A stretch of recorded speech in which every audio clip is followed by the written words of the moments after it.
Kia ora everyone, Rob here, wanting to bring you a little message for this Easter week, building up to Good Friday and Easter Sunday on what is a very surreal Easter for most of us. We won't be able to do what we usually do, whether that's going to the batch or a campsite or to churches. We are having a very different experience, but Christ is the same now and forever. So let's focus on him and focus on this amazing story of wonder, of salvation, of hope, and of grace. I wanted to bring you the story of Jesus in the Garden of Gethsemane. So let me read to you from Matthew chapter 26, from verse 36. Then Jesus went with his disciples to a place called Gethsemane. I had the privilege of going there last year, a garden at the base of the Mount of Olives facing the Temple Mount. And he said to them, "Sit here while I go over there and pray." He took Peter and the two sons of Zebedee along with him, and he began to be sorrowful and troubled. Then he said to them, "My soul is overwhelmed with sorrow to the point of death. Stay here and keep watch with me." Going a little further, he fell with his face to the ground and prayed, "My Father, if it is possible, take this cup from me. Yet not as I will, but as you will." Then he returned to his disciples and found them sleeping. "Couldn't you men keep watch with me for 1 hour?" he asked Peter. "Watch and pray so that you will not fall into temptation. The spirit is willing, but the flesh is weak." He went away a second time and prayed, "My Father, if it is not possible for this cup to be taken away unless I drink it, may your will be done." When he came back, he again found them sleeping because their eyes were heavy, so he left them and went away once more and prayed the third time, saying the same thing. Then he returned to the disciples and said to them, "Are you still sleeping and resting? Look, the hour has come, and the Son of Man is delivered into the hands of sinners. Rise, let us go. Here comes my betrayer." This is a really important passage for us in helping us to understand Jesus and understand ourselves. Jesus is the true human. We spent a lot of time in church history trying to prove that Jesus is God. Jesus is divine, and that is true, very true, so true. But he's also human, and he's the true human. He's our blueprint. He's our role model. He's the one we follow and seek to become like.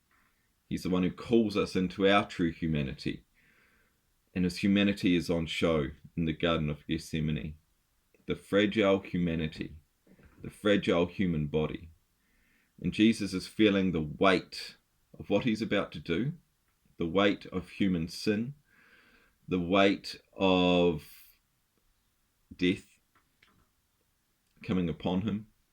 He's feeling all of that in his body in the Garden of Gethsemane. One of the other Gospels talks about him sweating drops of blood. That's the stress that is upon him, upon his body. And so when he says, "Take this cup from me," that's his body crying out for relief. And we have the same thing, don't we? When we're stressed, when we're under pressure, we feel it in our bodies. Yeah, we tense up, we get headaches, we get sick. It's part of being human, is that you bear emotional, spiritual tension in your body. Jesus is bearing this weight. The spiritual battle is on, and he's feeling it all. And it's in his body. And so he prays, "Take this cup from me."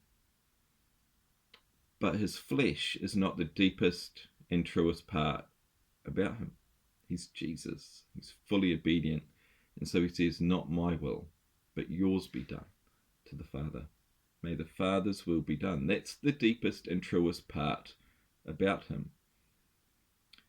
And here's the interesting thing. He says to the disciples, the spirit is willing, but the flesh is weak. He knows what he's talking about. He's just had the same experience. His flesh is crying out for relief, but his spirit is willing. His spirit says, "Your will be done." And he's applying that truth to the disciples. He applies it to us because we are in Christ. We share his life.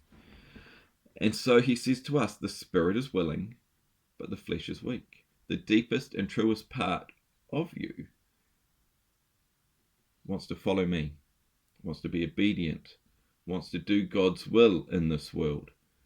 wants to live a holy life, wants to live a life that honours the eternity set in our hearts, wants to honour the image of God within us, wants to honour God who is sovereign over all, God who is love.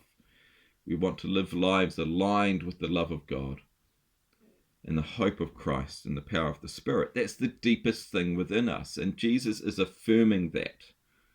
Before original sin, there was original glory, a deep partnership with God. So being made in his image is all about presenting God to the world through us, in us. Jesus came to restore that. And in the garden, he affirms that that is the deepest part about us. Eternity is set in our hearts. We're made for God. Obviously, it's hard. It's hard. The flesh is very powerful. Imagine the stress and tension that Jesus was under in the garden. It's unimaginable. And yet, he prays 3 times. He has to go to the Father 3 times to pray this off, to put aside the flesh and come alive to the willing spirit, come alive to the deepest part of himself. It takes him 3 goes at it. That in itself is comforting, because we know that it takes a long time for us to get in touch with the deepest part of ourselves, the part that wants to follow God no matter what, unequivocally. So it takes him 3 goes to pray that off, but by the end of it, instead of being overwhelmed to the point of sorrow, he's saying, rise, let us go, come on. There's a mission to accomplish. Even though that mission is death, he is going willingly. He is going in the power of God, going in the power of the deepest part of himself, the power of the Spirit. We long for that, to live in that power, to live in that absolute willingness to go where he leads, to do what he does, to live his life as we would live it if he were us. And so be encouraged this Easter. Jesus wants to say the Spirit is willing. We're not condemned. We don't need to beat ourselves up and beat ourselves down as we do so often. We condemn ourselves more than we condemn anyone else. Jesus is saying, don't do that. Don't do that. The Spirit is willing. The deepest and truest part of you is mine, belongs to me. Our deepest desire is for God and his will and his kingdom. It's what we're made for. It's where our hearts find their true home. And Jesus affirms that in this story. So, be blessed. May you have a blessed Easter.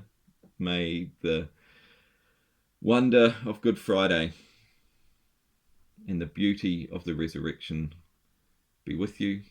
May you find life in Christ this Easter.